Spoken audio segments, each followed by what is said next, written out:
Welcome बच्चों, मैं are के सिंह ऑनलाइन क्लासेज में आप सभी का स्वागत करता हूं। और आज हम लोग देखेंगे कक्षा 10th की वर्कशीट नंबर 40 जो राष्ट्रीय अर्थव्यवस्था के जीवन रेखाओं से संबंधित है।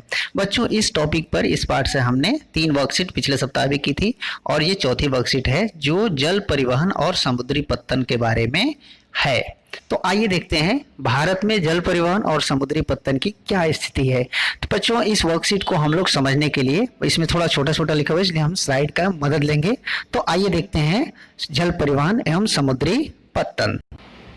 बच्चों, जल परिवहन परिवहन का सबसे सस्ता साधन है। रेलवे के आगमन से पहले जल परिवहन लोगों और वस्तुओं के आवागमन का प्रमुख साधन था। ठीक है, यह परिवहन का सबसे सस्ता और पारिस्थितिकी अनुकूल तथा ईंधन प्रभावी साधन है। इसमें ईंधन के खर्चे भी कम लगते हैं और प्रकृति के पर्यावरण के अनुकूल भी है, सस्ता भी होता है। भारी एवं बृहद सामानों के परिवहन हेतु यह सर्वाधिक उपयुक्त साधन है। सबसे ज्यादा भार वहन क्षमता जो होती है या किया जा रहा है वो इसी के द्वारा किया जा रहा है। कम घर्षण के कारण ईंधन की लागत कम होती है तथा भार वहन क्षमता अधिक होती है। इस कारण से यह अन्य साधनों की अपेक्षा सस्ता होता है। एक प्रश्न आता है कि अन्य साधनों की अपेक्षा सस्ता क्यों होता है, तो ये इसका कारण है। जल परिवहन प्रमुख साधन नाव, मोटर बोट, जहाज, स्टीमर आदि होते हैं। ठीक है, तो आइए देखते हैं इसके आगे। जल परिवहन 2 प्रकार के होते हैं, आंतरिक जल परिवहन और महासागरीय जल परिवहन।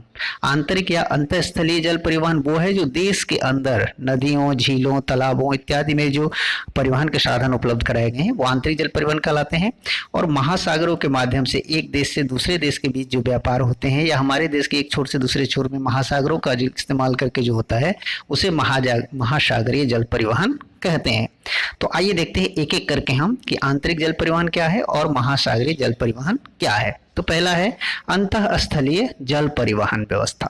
ठीक है, इसमें देखते हैं कि इसके अंतर्गत नदियां, नहरें, पश्च जल तथा संकरी घाटियां आती है। वर्तमान में भारत में 4500 किलोमीटर लंबा आंतरिक जलमार्ग नौकायन हेतु उपलब्ध है। देश में कुल परिवहन में इसकी भागीदारी लगभग 1%। ये काफी कम है क्योंकि हमारे देश में अभी अंतःस्थलीय जल परिवहन का विकास बहुत ज्यादा नहीं हुआ है। देखिए, इसी तरह इसको विकास करने के लिए केंद्रीय आंतरिक जल परिवहन निगम की स्थापना 1967 ईस्वी में कोलकाता में की गई थी। ठीक है, कहाँ की गई थी? कोलकाता में। देश में राष्ट्रीय जलमार्गों के विकास एवं संरक्षण एवं नियमन हेतु 1986 में अंतर्देशीय जलमार्ग प्राधिकरण inland waterways authority of India की स्थापित किया गया था। और इस प्राधिकरण द्वारा 3 अंतःस्थलीय जलमार्गों को राष्ट्रीय जलमार्ग घोषित किया गया। इसका जो मुख्यालय है वो नोएडा में ही है। और 3 जल मार्गों को राष्ट्रीय जलमार्ग घोषित किया। जैसे राष्ट्रीय राजमार्ग, सड़क मार्ग में हमने पढ़ा था, तो उसी तरह से जल मार्ग में भी 3 जल मार्गों को राष्ट्रीय जलमार्ग घोषित किया गया। आइए देखते हैं एक एक करके। राष्ट्रीय जलमार्ग संख्या 1, ये देखिए कहाँ से है? इलाहाबाद से हल्दिया के बीच तक का यह जलमार्ग गंगा, भागीरथ एवं हुगली नदी के तंत्र के अंतर्गत आता है। ठीक है, ये इलाहाबाद से कहाँ तक है? हल्दिया, यानी जो कोलकाता के पास हल्दिया है वहां से इस जलमार्ग की लंबाई 1620 किलोमीटर है। ठीक है, दूसरा देखते हैं राष्ट्रीय जलमार्ग संख्या 2। यह जलमार्ग सदिया असम में, यानी सदिया से लेकर धुबरी तक, ये दोनों असम में ही है, ब्रह्मपुत्र नदी के में है, 891 किलोमीटर दूरी में विस्तृत है। ठीक है, ब्रह्मपुत्र नदी के मुहाने डिब्रूगढ़ तक स्टीमर चलाने योग्य है। स्टीमर भी इसमें चलते हैं। आइए देखते हैं राष्ट्रीय जलमार्ग संख्या 3। यह जलमार्ग संख्या जो 3 है यह केरल के पश्चिमी तटीय नगर कुट्टापुरम से कोल्लम तक है। ठीक है, ये केरल के पश्चिमी तट में स्थित है। इसकी कुल लंबाई 205 किलोमीटर है। इस जलमार्ग की घोषणा फरवरी 1993 में की गई थी। तो इस तरह से ये 3 प्रमुख राष्ट्रीय जलमार्ग हैं। ठीक है, तो आइए देखते हैं अब हम महासागरीय जल परिवहन के बारे में। ठीक है, तो अंतःस्थलीय हम लोग जान गए। अब महासागरीय जल परिवहन मुख्यतः महासागरों के अंतर्गत होता है, मैंने बताया। तो इसके लिए महासागरों के किनारे जो तटीय भाग होता है वहां पर बंदरगाह विकसित किए जाते हैं ताकि महासागरों से होकर आने वाली जहाजें वहां पर खड़ी हो सके, उनसे माल उतारा जा सके, वहां माल लोड किया जा सके और दूसरे देशों को भेजा जा सके। ठीक है, तो भारत की तट रेखा यहाँ देखेंगे 7500 16.6 किलोमीटर लंबी है, किंतु यह तटरेखा बहुत कम कटी फटी है। हमारे यहाँ लंबी तटरेखा है, भारत 3 भाग में देखते हैं कि जल से घिरा हुआ है, इसीलिए इसका फायदा है हमें महासागरीय परिवहन में, यह इसका बहुत बड़ा लाभ मिलता है। लेकिन जो तटरेखा है वो कम कटी फटी होने के चलते हमें बंदरगाह प्राकृतिक कम मिल पाते हैं। इसी इसके आपके तटों प्राकृतिक बंदरगाह बहुत कम विकसित हुए हैं। 12 बड़े बंदरगाह हैं हमारे देश में और 200 छोटे और मध्यम बंदरगाह हैं। तो इसीलिए भारत में बहुत सारे बंदरगाहों को कृत्रिम रूप से विकसित किया गया है। ठीक है। अर्थव्यवस्था की दृष्टि से देश के अन्य परिवहन साधनों की तुलना में महासागरीय परिवहन का विशेष महत्व है। ठीक है। आप देखेंगे कि भारत का अधिकतर जो विदेशी व्यापार होता है वो महासागरीय जल परिवहन द्वारा ही होता है। भारत में भार की दृष्टि से लगभग 95% तथा मूल्य की दृष्टि से 70% जो विदेशी व्यापार है वो महासागरीय मार्गों द्वारा होते हैं। ठीक है। इन मार्गों का उपयोग देश की मुख्य भूमि तथा द्वीपों के बीच परिवहन के लिए भी होता है। जैसे मान लो मद्रास से हमें कोलकाता कोई चीज भेजना है तो वो महासागरीय जल मार्ग द्वारा जा सकता है, क्योंकि दोनों तटीय क्षेत्र है। उसी तरह से हमारा जो अंडमान निकोबार वाला क्षेत्र है वहां पर कोई चीज भेजनी है तो भी हमें महासागरीय परिवहन का इस्तेमाल किया जाता है। ठीक है। तो आइए देखते हैं कि हमारे देश में कौन कौन से बंदरगाह हैं। बंदरगाहों के बाद नजर डालेंगे हम लोग। तो सबसे पहला है कांडला बंदरगाह। आप पहले एक मैप पर हम लोग देख लेंगे तो ज्यादा उपयुक्त होगा। तो आइए मैप देखते हैं। पहले आप यहाँ देख रहे हैं भारत के मानचित्र पर बंदरगाहों की स्थिति देख रहे हैं। भारत के 3 भाग क्षेत्र में 3 तरफ, तो इधर अरब सागर,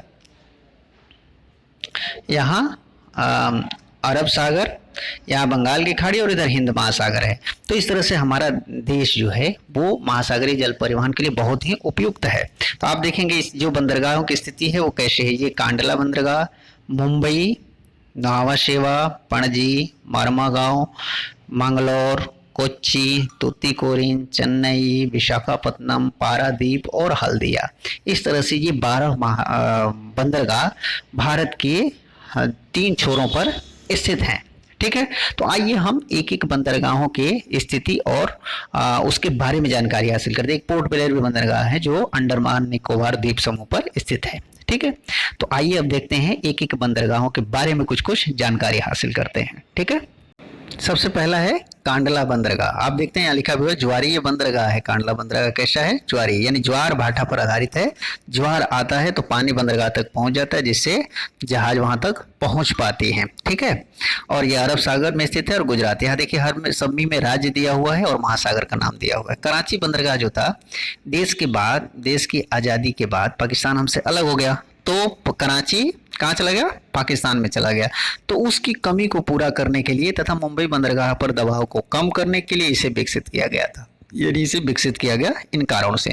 दूसरा बंदरगाह है कोच्चि जो अरब सागर में केरल तट पर स्थित है। कोलकाता, चेन्नई, इस तरह से आप देख सकते हैं।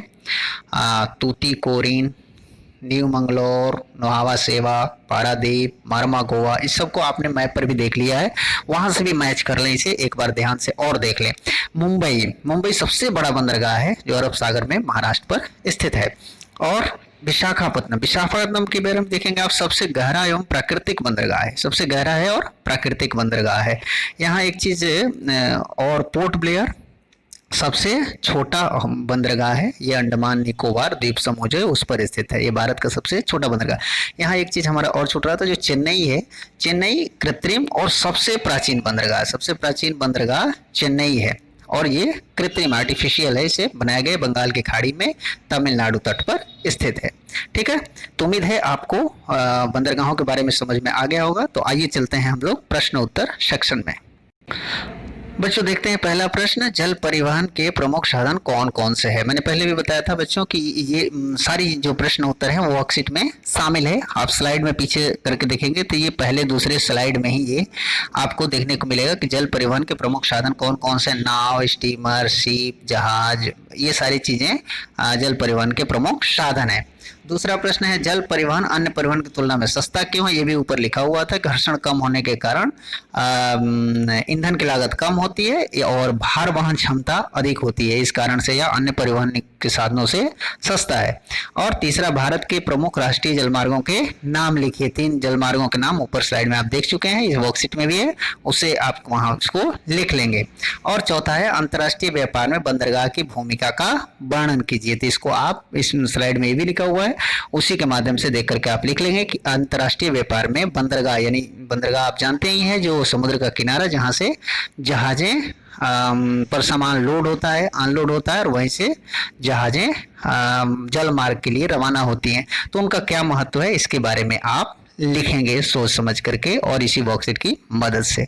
उम्मीद है आपको ये वर्कशीट अच्छी तरह समझ में आ गई होगी। तो चलिए कॉपी कलम निकालिए और इस वर्कशीट को पूरा करके भेज दीजिए अपने सर जी को, ताकि वो चेक कर सकें कि आपने कितना कुछ सीखा है। मिलते हैं अगली वर्कशीट में, तब तक के लिए घर पे रहें, स्वस्थ रहें, खुश रहें। धन्यवाद।